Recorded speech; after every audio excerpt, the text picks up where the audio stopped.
Hi, I'm Mary Kitchen from Red Carpet Diary at the Visa Screening Room at the Toronto International Film Festival. John Sayles may be the only true auteur of contemporary American cinema. He works outside the studio system, financing his own films, and that means he gets to make exactly the movie he wants. His latest is Honeydripper, with Charles S. Dutton, Mary Steenburgen, and Danny Glover. As the title promises, this is a film that quickly envelops you in the period and the music of the 50s South. Well, Honeydripper is, it's set in 1950 in a little, kind of crossroads town in Alabama, rural Alabama. And for me, it's really a film about the birth of rock and roll. And, that moment when, for the musicians involved, this new thing is really here and it's going to sweep everything away. Do I jump on board of that, or do I keep playing what I love to play?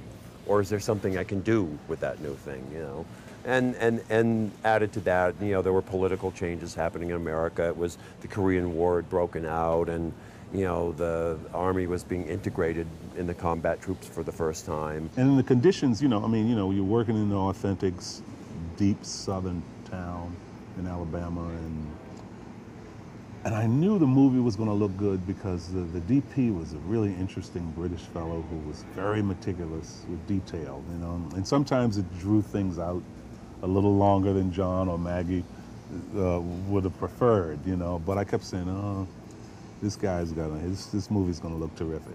A really important thing in Honeydripper for me was this friendship relationship between Danny Glover's character and Charles Dutton's character, and they're just great together.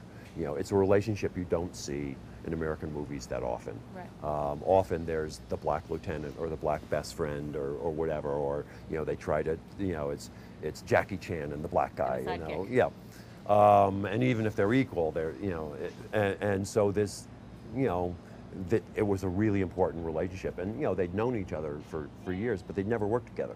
When this all came together, I said, wow, I get a chance to do two things: work with Sayles and Glover,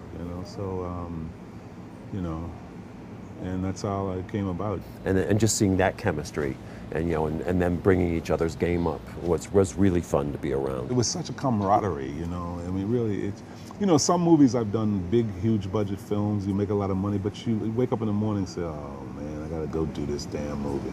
Right. Go on this bad energy set. But this one, and maybe because the backdrop was music, because right. Even the band, when they weren't playing, they were somewhere playing.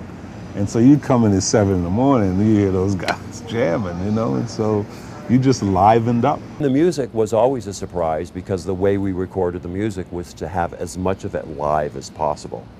And so within the structure of the song, every time Gary Clark Jr. does a solo, it's different. Right. And every time Eddie Shaw does a sax solo, it's different, And I would just, we didn't do that many takes, but I said, okay, this is a group that's playing together for the first time. It doesn't have, in fact, I don't want it to be polished. I just want it to have an incredible energy. And what about bringing a film like this to a festival like Toronto?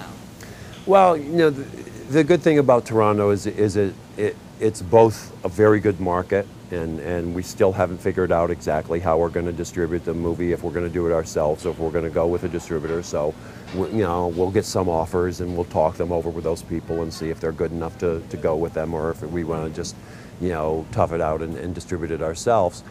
But also, people in Toronto still go to the movies. Right. They've managed, and now they have more screenings purposely for that, so that there's industry screenings, and the industry guys can go to those screenings if they want to mix with the hoi polloi, but people who live here just still can get into screenings.